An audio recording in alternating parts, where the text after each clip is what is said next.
and right now on the show, special guest, we have, state your name and rank. Name, Logan. Rank, amateur historian, professional funny man. He's not funny. All right.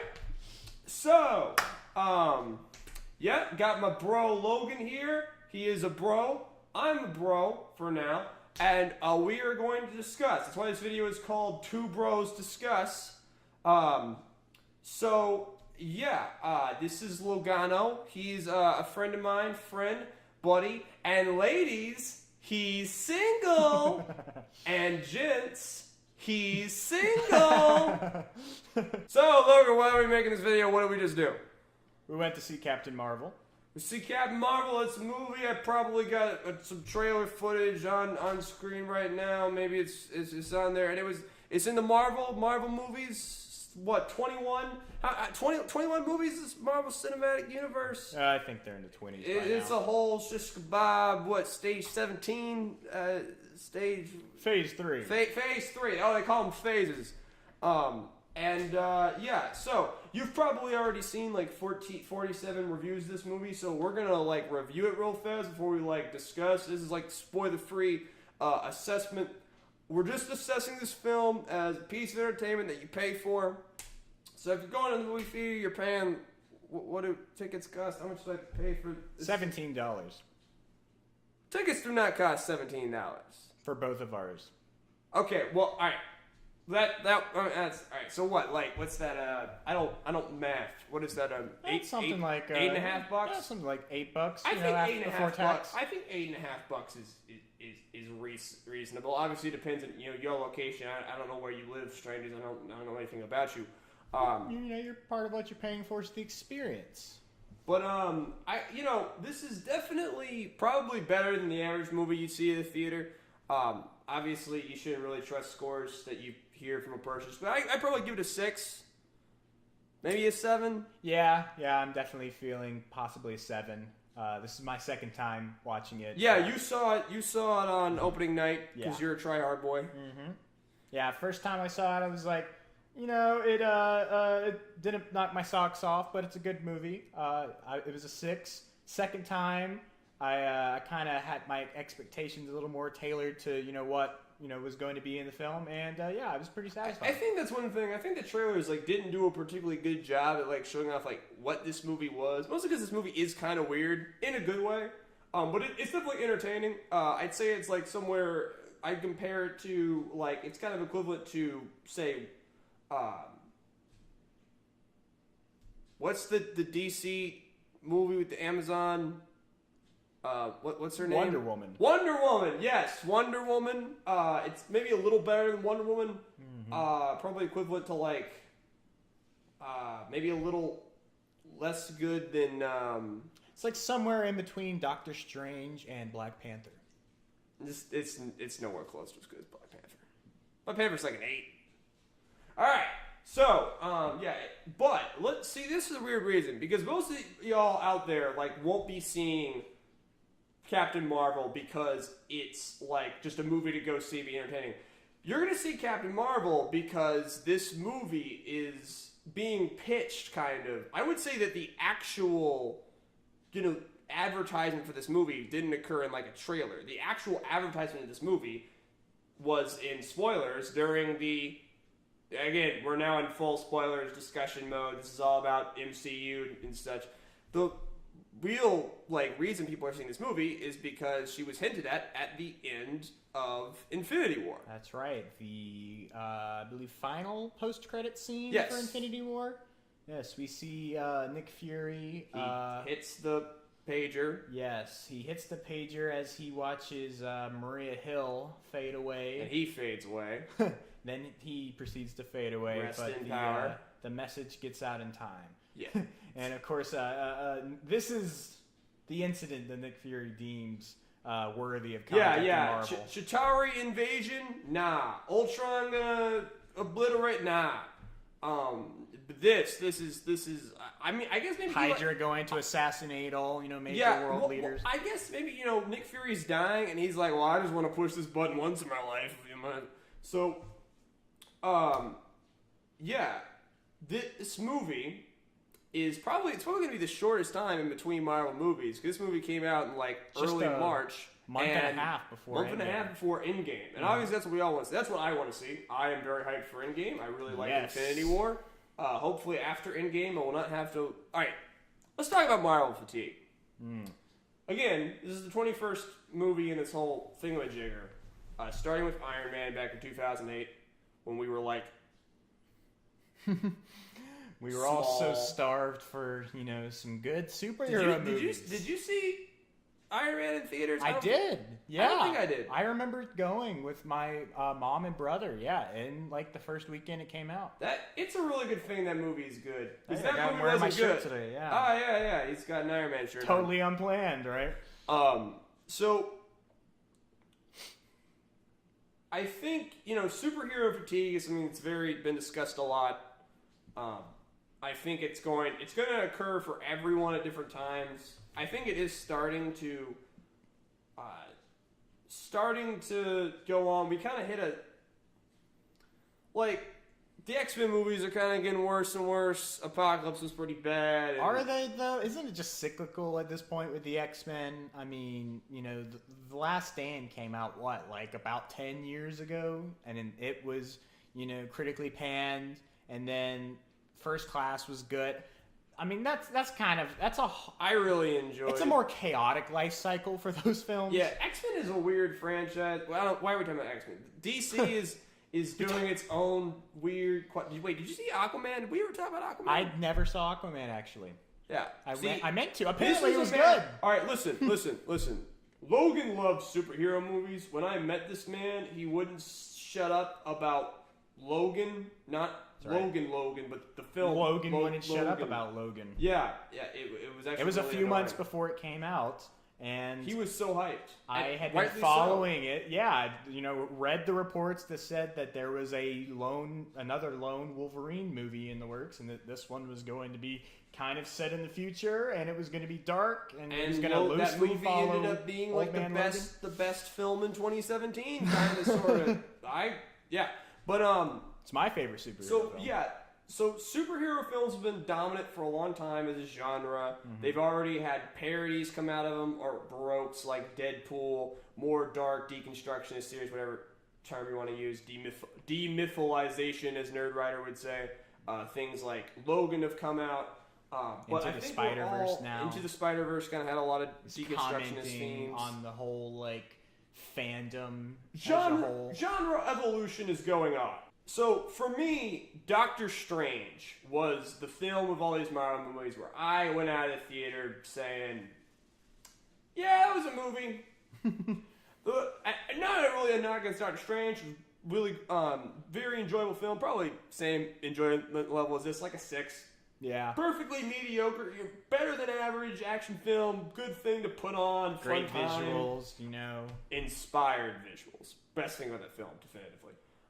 But, it felt like a character I'd seen before. It felt like a shtick I'd seen before. I think we're all really sick of origin stories. Honestly, I feel like Strange was more formulaic than Captain Marvel. Yes, this movie does have a very strange, sort of... This movie does have a very strange sort of setup and plot construction. That's something we'll definitely talk about. Mm-hmm. But I think we're all... So, Logan, are you suffering at all from Marvel fatigue, superhero fatigue? Well, I watch all of them, and I still go and see all of them, and I really enjoyed Infinity War, and I was happy that it was, it was what it was because of all the films that have been put into it and just the pure, grandiose scale of it. But at the same time, when I went to go see Ant-Man and the Wasp opening weekend, I didn't. It felt obligatory. Yeah. And of course, that's a stick. It's why Disney's trying to make all this money is that you have to watch all of them.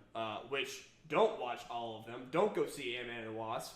Make your good friend go see Ant-Man and the Wasp and tell fill you in what happened. Yeah.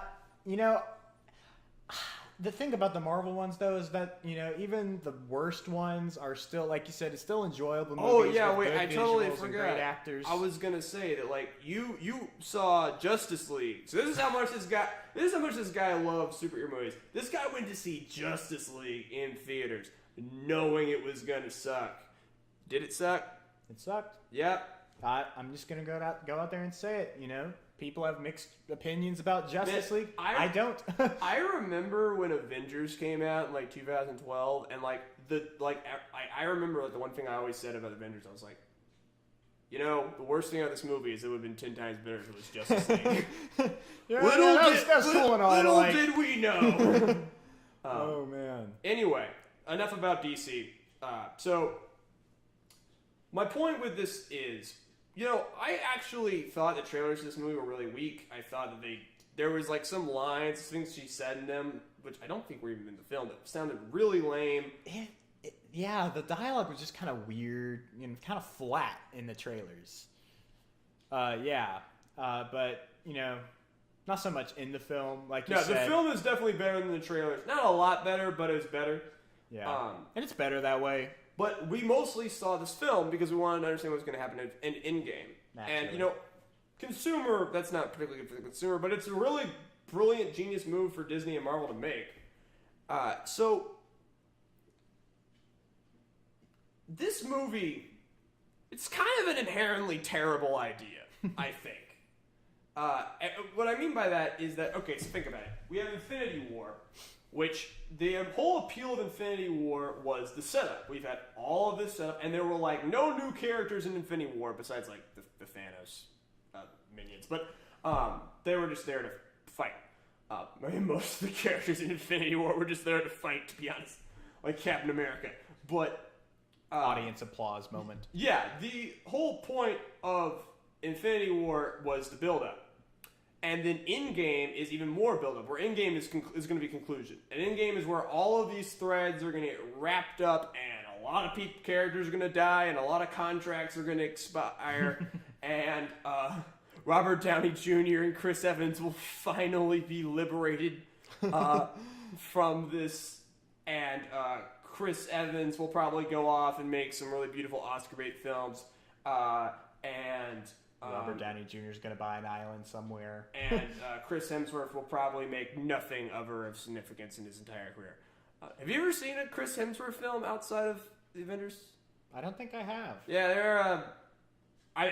He's in that new Men in Black movie. I haven't seen... Oh, that's... With Tessa Thompson, actually. Okay, I heard Valkyrie. Some people were saying that trailer looked awful. And... Alright, Tessa Thompson... Chris Hemsworth, Liam Neeson, and Liam Neeson.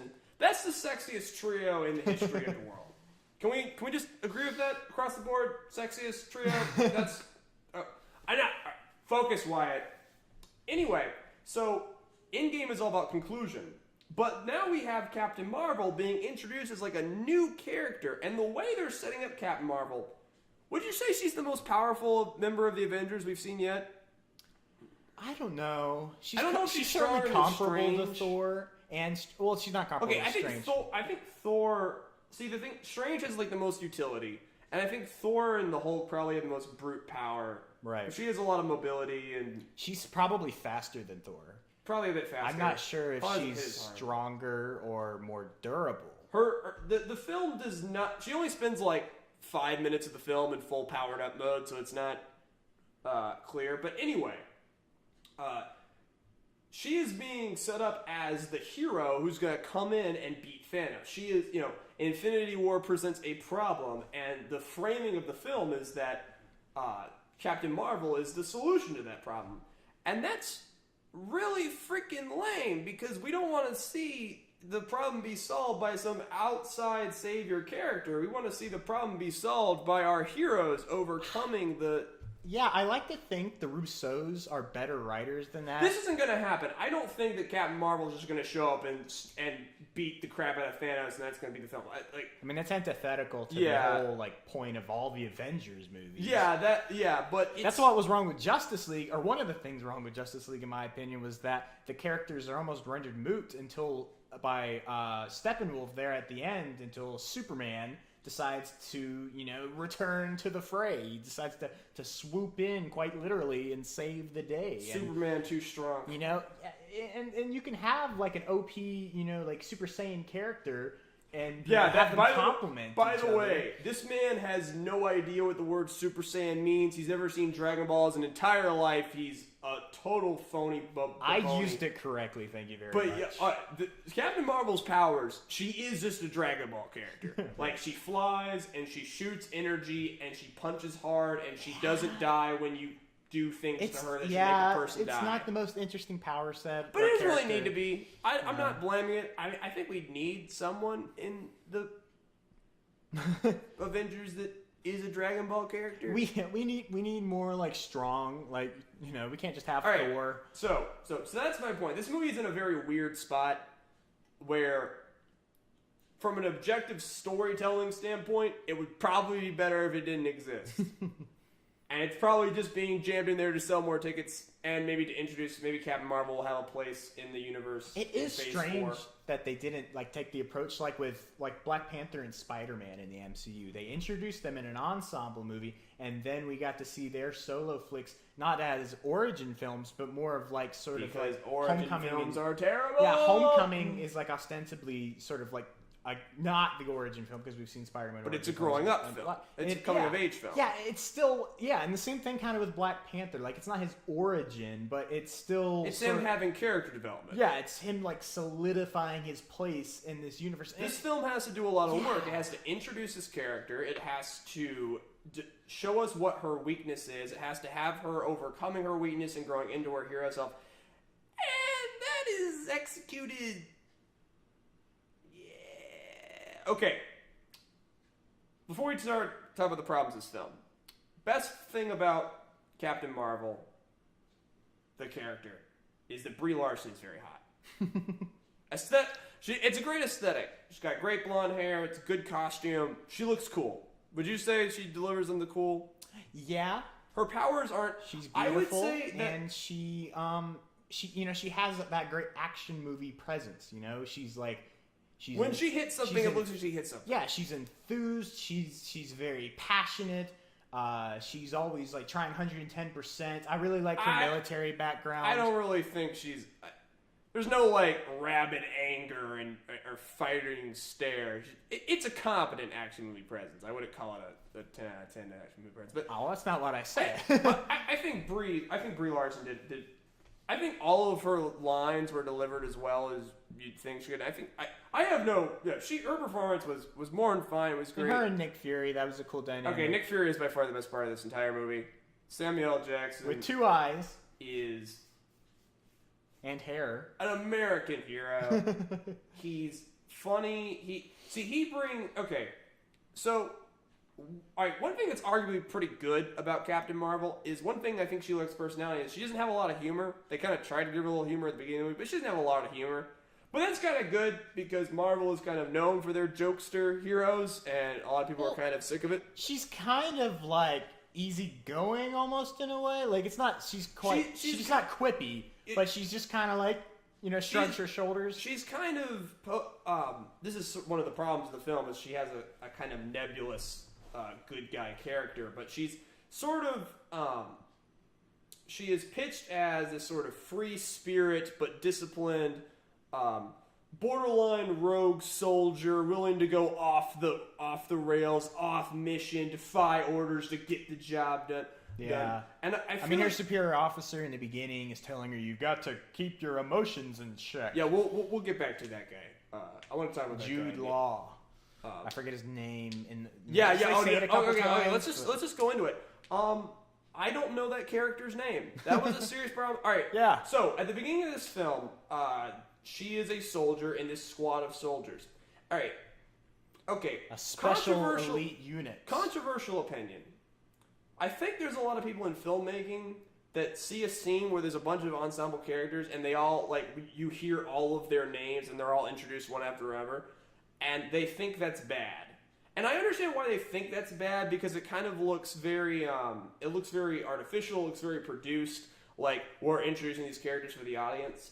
But I think that doing that is objectively better than not having, Like, you see these characters in the Beard credits. guy, lady.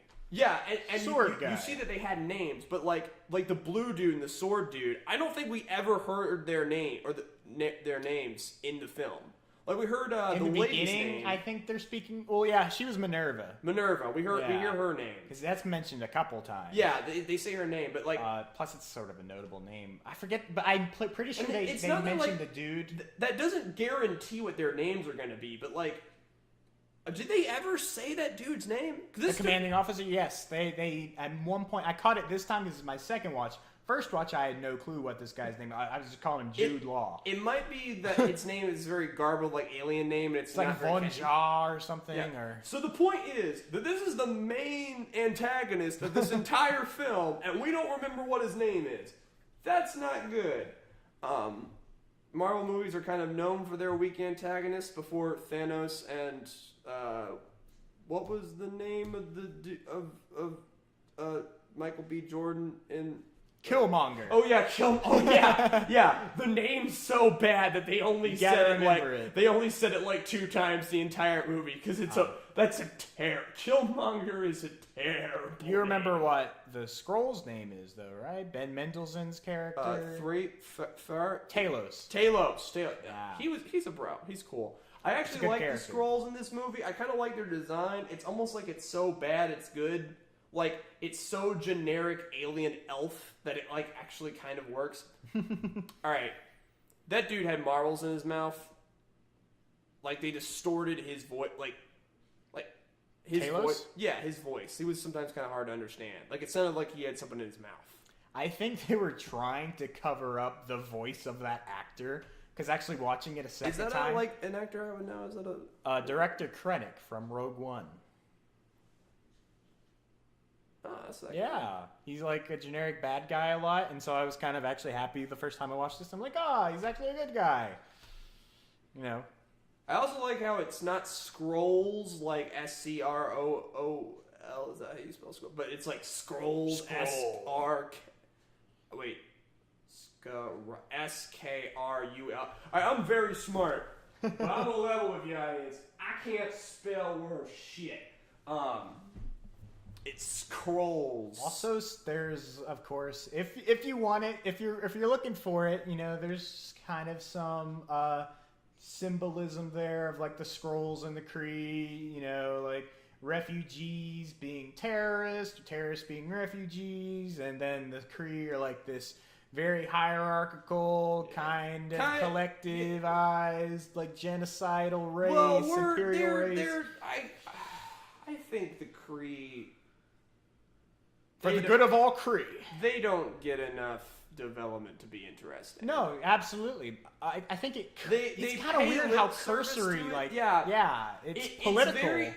So Marvel has made it kind of clear that they are not interested. You know, this is a character-driven series of films. This is not a universe-driven series of films, and they are really not going to invest the time into fleshing out this world. And that's kind of a good thing because it means that they can spend the time with the characters. And okay, best thing I will say about this movie. This movie flies. There is no dead time. It never felt like there was any dead time. What's the runtime of this film? I'm not sure. 2 hours? It's got to be a little over 2. It felt like 90 minutes. It was... I believe you said the same thing about Ragnarok, too. It was incredibly fast-paced. It just kept moving the entire time. That's part of what made it so entertaining. Absolutely.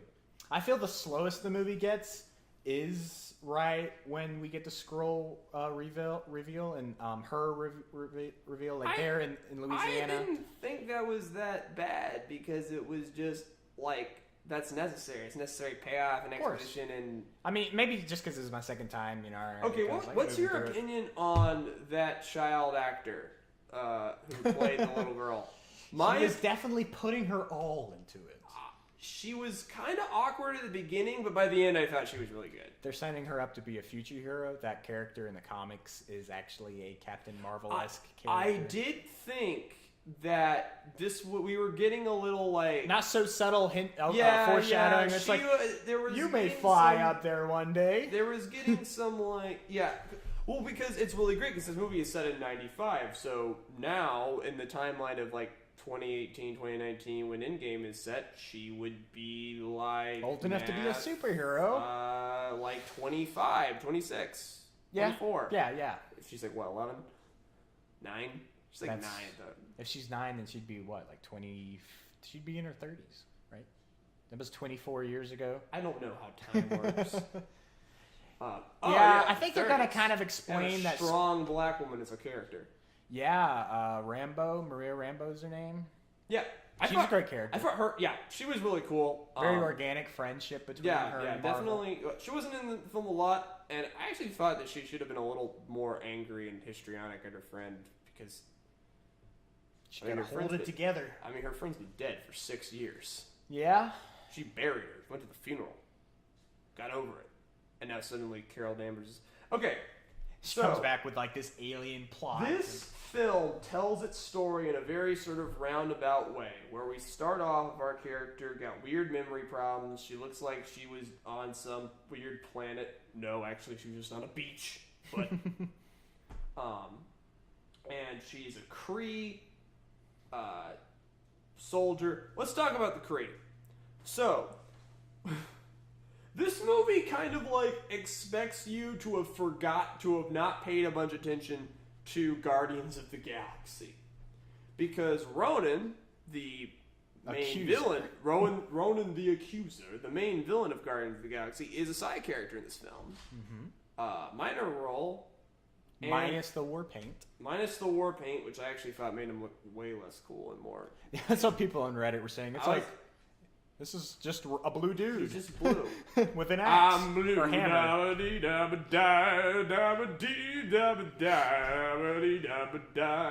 And so yeah, he's just a blue dude, and so he's evil. The Kree are evil, and but You don't know that at first. well, we do. See, if we had seen Guardians of the Galaxy, and obviously I've seen Guardians of the Galaxy. Hi Audra, how you doing? You wanna be seen through the camera? Hi, Audra. What do you? Little sisters. All right. So You say you would know they were evil from Okay. Guardians of the Galaxy, but in Guardians of the Galaxy, the Kree are just sort of neutral to Ronan's actions. Ronan is a radical operating outside of Kree law. yeah, but it's That's one of the kind main things of his characters. I He's like, the always- modern Kree leaders have abandoned our Yeah, customs. I always got the feeling that like that's what the Kree really were inside, and like that Ronan is Well, holding, yeah, which like maybe. makes sense from this film. Like, so we can say that like, okay, so say that Captain Marvel goes and just starts genociding the hell out of the Kree and just destroying them and killing them. That's and why she- it needs to be revealed. And she makes them into good guys, and Ronan is the only one holding like the original Kree evilness. Yeah, I mean, she may very well even be trying to expose, sort of the I think Guardians. Violence. I think Guardians of the Galaxy takes place at a time when Captain Marvel has neutralized the Kree.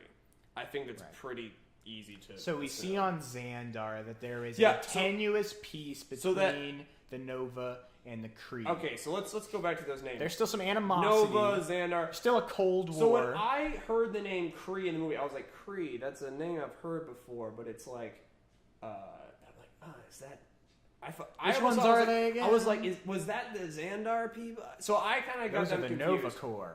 I kind of got the Nova Corps and the Kree confused, and because the Kree being evil is like a reveal in this movie. It's a dramatic plot point, but it's also like if you were on top of your lore, something you would know immediately. Especially which kinda considering weakens in this things. movie, Ronan is like just a part of the military, so you kind of get the sense that like Well, he's introduced like halfway through the movie where we're starting to move towards, the Kree are evil.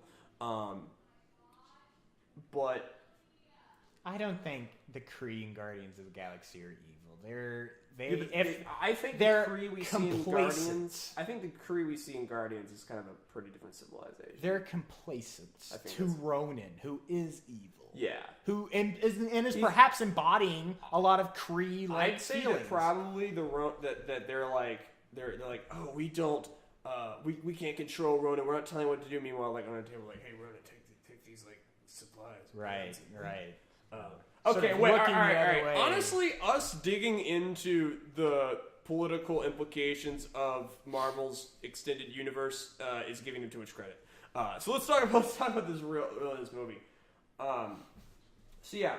Well, I don't know, that first like 20 minutes of the film, like especially when it is good. The planet that's like been devastated and like the locals are like, well, they're actually Skrulls, but like the locals are, you know, they're like, oh, you know, don't shoot, you know, stand back. Yeah, that was all good. Here's the thing, though, some of that CGI the CGI when she was hooking up to the Supreme Intelligence. That looked bad. It's pretty bad. But also, the second you hear that they're a collective that has a supreme intelligence,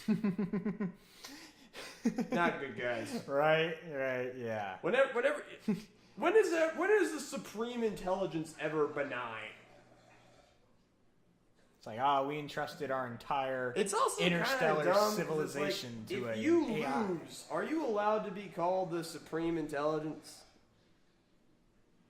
Obviously, you're not supremely intelligent because you got outmaneuvered, Chief. Hey, question for the audience. Can you hear the dishwasher? Because the dishwasher is being really loud right now, and I'm wondering if it's being picked up on this microphone. I really hope we're being picked up on this microphone, Logan. It'd be really sad for me to get in this editing bay and not have any of this footage work out. It would be unfortunate. I really need to get some videos out in March. There will be a full... No matter how many videos of these, we might do more. This might be the only one. There will be a video essay out in March. I promise. It's already fully written. I just need to film it. And I wasn't going to do it because I know it's going to be a view today. All right, so... I'm really happy to be doing this. I have to be cognizant of my voice, of course. I am not a regular video maker. So. Yes. You know, not everyone has my levels of skill. I'm so bad at this. Gravitas. I'm so bad at this. This shot is terrible. This is... I did mess around with this framing, and this is the best I could get it, because we're actually, you can't see, we're sitting in very large chairs that are very kind of hard to put together, and also we had to get the microphone, and this is experimental content. I'm practicing to when I make like a podcast style, interview style show. Whatever. Okay. It's all right. Our golden personalities will carry this. Yes. program. Is this are you being entertained? Okay. Are you not entertained? All right. Enough. So you lead the conversation now. Do you got something you want to say about Captain Marvel? Just Captain Marvel discussion. All right. Wait. They never called her Captain Marvel in this movie. All right. Listen. My name is Carol. It sounds like a bad point, and obviously I'm not going to hold that against the film. It's not like -4 points because they never say Captain Marvel, but you know, I feel like we finally got to the point where superhero movies are not being ashamed of themselves. They're embracing themselves. You know, in a post-Deadpool world, we're going, it's their full comic book, and they did go full comic book for costume and such. Mm-hmm. The money shots. But why can't you just call her Captain Marvel if that's the character? I mean, but wasn't the movie kind of about her becoming like Carol again rather than Veers? You know, so like now that we've established that she's Carol, that was Danvers, so weird. It's like the dog tag got cut in two, and he just Veers. Okay. Also, I like how they, they finally addressed universal translators in the Marvel Cinematic Universe. It's like, oh yeah, this is why all our aliens speak English. when she goes up to the security guy, is my universal translator working? Can you understand me? Do they never address the fact? She's like, oh, all of these people look like me. This must be my home planet. Well, no, because there are Terran or Earth-looking humans in the greater galaxy. That's never explained. Some of them are colored, but blue and red and green. But some of them look just like humans. I love how Marvel's version of aliens is just palette swapped. Okay. Here. All right. So Star Wars aliens are an actor wearing 50 pounds of prosthetic and makeup and like they got squids. No. Marvel does that too. Star Trek is like some people with like a weird nose thing. Are you okay? Can you hear that? They're going up the stairs. Like some like face like prosthetic, like weird ears. No, Marvel is just like it's just a human palette swap. This dude is blue and has a white beard. He insists that's laziness. I think it's just another take on what an interstellar society looks like. And to be fair, in Guardians of the Galaxy, lizard people, the Skrulls. Also, like in Guardians of the Galaxy films, there are like unorthodox alien species. It's just in the Marvel verse. Okay. Also, there are some. I'm being an asshole. Anyway, I think the pink girls are cute too. All right, but like here are gold people. It's a fun film. Brie Larson's a great cast. You know, and all the Marvel movies have had. Okay. So we get to see Coulson again. How about that with hair? I thought he could have spent a little more time in the film. They really held back on their Coulson. They really did. It felt intentional. Well, I think if he had been jammed, if there had been a trio instead of a duo, it probably would have been weaker. It probably was like a writing. Okay, hey, point in this film's favor. They did not go as far with the call. Like they could have had young Tony Stark be in this film. They could have shoved in everything, but they didn't. Had like, like we heard about the Starks were assassinated recently because that did happen a few years before this movie's timeline, like 1991, I think. Wait, that was in this film? No, I was saying they could have. Yeah, you were right. Like they definitely held back with the references to the greater cinematic universe. We get Shield. Just let this film breathe. We get Fury. We get Coulson.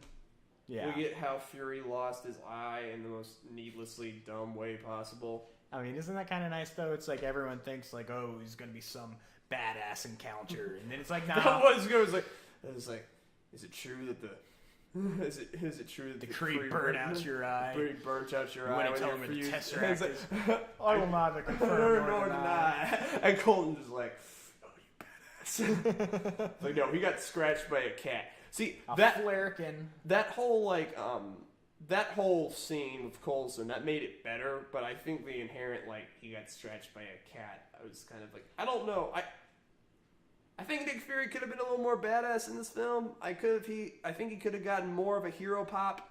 I would have liked more of a Nick Fury hero pop. I know Nick Fury was kind of made the butt of a couple jokes. Well, okay, now he made a lot of jokes. He was funny. Again, Samuel L. Jackson's charisma just carried it all the way through. Second he steps on camera. That was a really great scene when they meet in the bar and she has to interrogate him. And he just... Where are you born? Huntsville, Alabama, but I technically don't remember that part. Tell me an absurd thing about you. I can't eat toast if it's been cut diagonally. You didn't need to know that.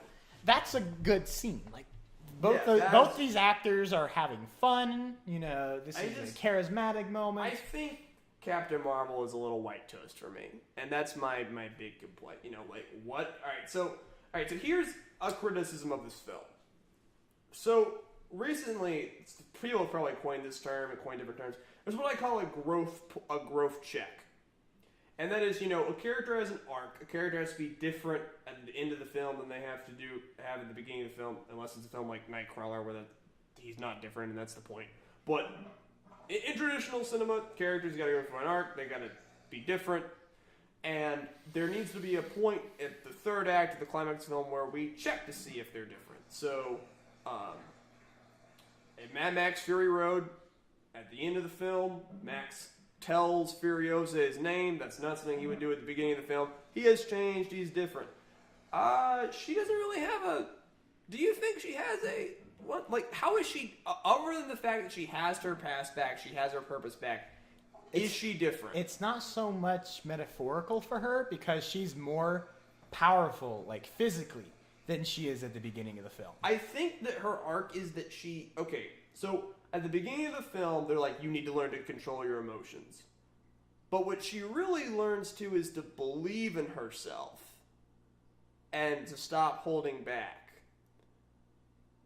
And it's kind of framed as like that's her like saying screw controlling my emotions, but that's also not like that. It's kind of muddled is my point. It's kind of muddled. Yeah, I mean, we see with the montages from her past there's on montages Earth. of her past where there's her like being 6, 7, 8 when her in boot She's camp. at boot camp, And we see her falling over and over in her past, and we see this.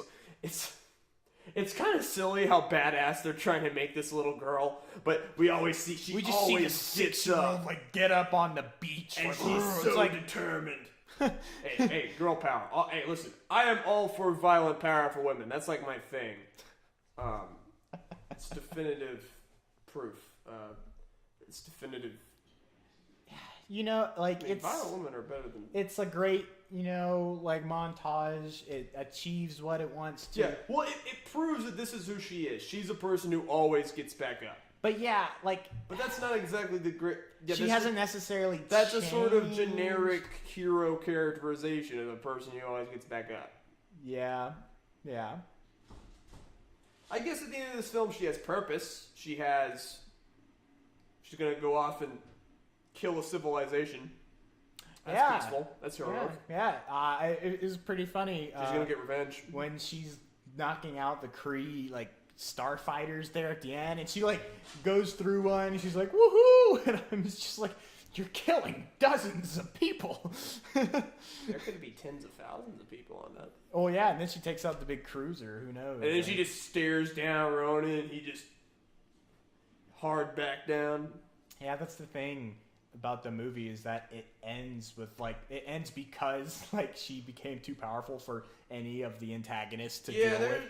There's which is another take on it, you know. It's maybe not as conventional where like the hero has to get beaten and then has to like learn something and then beat the villain, you know. Like she's more of like, you know, it's kind of always there, but she has to unleash it. But for me, it never felt like any of our heroes were in danger at any point. I have heard that criticism about this film, and I can understand it. The reason this film doesn't really broach into 7, 8, 9 territory for me is, you know, I was never massively emotionally invested. There was never any time where I was like, and for me, Infinity War was that. Like, Infinity War gave me like close to tears, like when, especially on my second watch, when you have Vision and Scarlet Witch, and he says, "All I see is you." Like, you know, all right, listen, I'm not saying that Captain Marvel could be expected to be as good as Infinity War if all this set up Infinity War did. But the fact of the matter is, Captain Marvel played it kind of safe on the emotional payoff. Mm-hmm. It's also, this film did not wow me with the cinematography. I would call the cinematography adequate, probably above average, because compared to most of what Hollywood's putting out, it's probably pretty good. But I actually think the Marvel movies have really been raising the game recently. For Ragnarok, I think wowed everybody with its cinematography and some of the awesome shots in that movie. Black Panther had great cinematography. Infinity War, for that matter. Doctor Strange, like that, the visuals were like the best part. Guardians. So, and this definitely felt lesser than all those films as far as great shots. And effects work. And you think like this is the kind of character that like you frame like your best shots around. Like, I really would have thought the poster, you know, like character. if this is a Dragon Ball Z character, like have the movie end with a fuck off like giant massive space fight. Like I thought that could have been cool. It could and they could have done it more with like her, you know, like have her flying. Like, you know, she's an Air Force pilot. We get the theme of, like, flying. Well, yeah, and they do sell the fact that she loves flying, and she's, like, happy when she's... That's cool, I agree. That could have taken up more time than just her, like, fighting in, like, the ship, you know? Yeah. So, let's talk about It's a dark scene. Wait, you know? All right, so let's talk about how this is the first Marvel movie that, like, centers around a female character. Yeah. Took them a while. It took this multi-billion-dollar franchise a long time. Because all right, so for a long time, everyone was clamoring for a Black Widow movie. Mm-hmm. I thought that would have been good, but they decided not to do that. Why is Black Widow? Why does she have blonde hair now? It's off topic. But it's not. This is a rambly. The whole appeal of this video is going to be how it's just two guys having some rambly discussion that just goes all over the place. All right, audience, love me here. If I get closer to the camera, I get farther away from the microphone. Okay, level with me.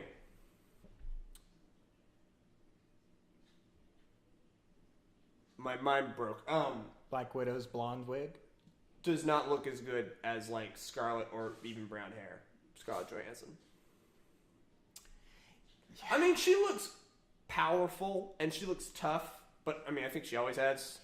You know, it's like Scarlett it's almost Johansson hard for me to think of like hero. strong female superheroes in Marvel. You know, like the best Well, ones are kind of. I mean, okay, now Gamora kicked ass, and Gamora. Yeah, was... definitely. But like the best ones, you know, are like on the X-Men, or it's Sue Storm on the Fantastic Four, and these are all like Fox movie properties. Okay, well, all right. So my point is that this is like our first big female superhero in the Marvel, and I think it's really a shame that they went with her having such a bog standard personality type of just the, you know, the fun-loving badass, never gives up, always gets back up, but kind of rogue, goes off the. That's kind of the standard hero personality today in America. She's a little. Oh Lord, the puppy has been unleashed. Let's show the. Take her out, honey. Let's show the puppy to the camera. Who's a good girl? Oh no, I'm being attacked. I'm under attack. Okay, come on, Billy. Let's go outside. Go outside. Go with mommy. Go. Go. Billy. Billy, go. Billy, I'll cut this part out of the video. Go on, yeah. Go on. Billy, come on. Let's go outside. Come on. We're filming this video in a house, and we're not the only people in here. So we were discussing Carol Danvers' personality. Yeah. Anyway, so I was gonna say, if you're gonna make a female superhero, how about you make one that's less forgettable? Well, she's kind of like Captain America if he had like a bit more nonchalance, like humor to him, you know? But Isn't that kind of her function to be big, sort of like the all-American? It's kind of like the Smurfette principle of like, and this is like a big feminist criticism of media, is that when you have the female character, it's just, it's the same as the guy character, it's just she's a girl. Instead of her being her own unique character with her own gimmicks and stuff. So you saying that she's just the female version of Captain America, that's a huge knock on her, right? Well, no, because she's different enough. I mean, Is she different enough? she's got the personality, right? Or the sort, like I said, the humor maybe, She never made me laugh. the charm. I mean, it wasn't that funny, but I think she doesn't have to be funny, but like I was also never like super involved with her character. Again, she was fun to watch. She was really breezy to watch. I think everyone like her black friend. She was actually a pretty compelling character. Had some pretty good emotional scenes. well, we saw her. The scrolls were great. We saw her like flashbacks where she was like, you know, charmingly doing karaoke. You know, like that. That was fun. That's her thing. You know, that's not something Steve Rogers would be doing. That's not something Tony Stark would be doing. Okay, well, Steve Rogers isn't a great. I didn't think Steve Rogers was that good a character until Civil War. I'm coming out. But that like is Carol Danvers. That's like, you know, she is smart and fun loving and like, you know, is passionate about what she does. She's like a person who always like throws herself into what she's doing. Audience, I'll let you know this little secret right now. The dog is currently very close to the tripod, and I am very scared. All right, well, I don't want to come off like I'm bashing character. Again, I thought the movie was perfect. But, all right, all I'm saying is this character was perfectly fun to watch, but never like... I'm not that invested in whether or not she... I'm not that invested in her life. Would you say you're that invested in her life? I can't say I am. By the way, this is our dynamic. I am the asshole critical cynic, and Logan is more accepting and. The hopeless romantic. I'm a helpless romantic. Carol Danvers. You know what's great about this film? The most interesting part about her was the brainwashing. The dog just bumped the camera. Let's, hopefully that fixes it. Oh. Okay. Hey. Yeah, we might be running out of time. So, this has been Wyatt and Logan. The film was all right. We might be running out of battery. I think we said enough. Do you have anything else you want to talk about? No, I think I got the chance to vacate a lot of my swirling mind. Yeah. Hopefully, hopefully she'll be cool in. My big concern is that I think she's just gonna get in the way in game. Do you think she's gonna get in the way? Well, it's just like I'm just not nearly as invested in her as I am in I want to see Tony Stark do his thing. Yeah. Well,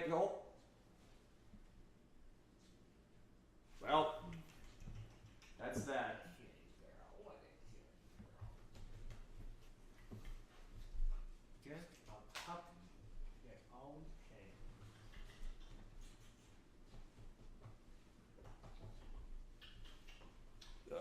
I need to chill out for a second.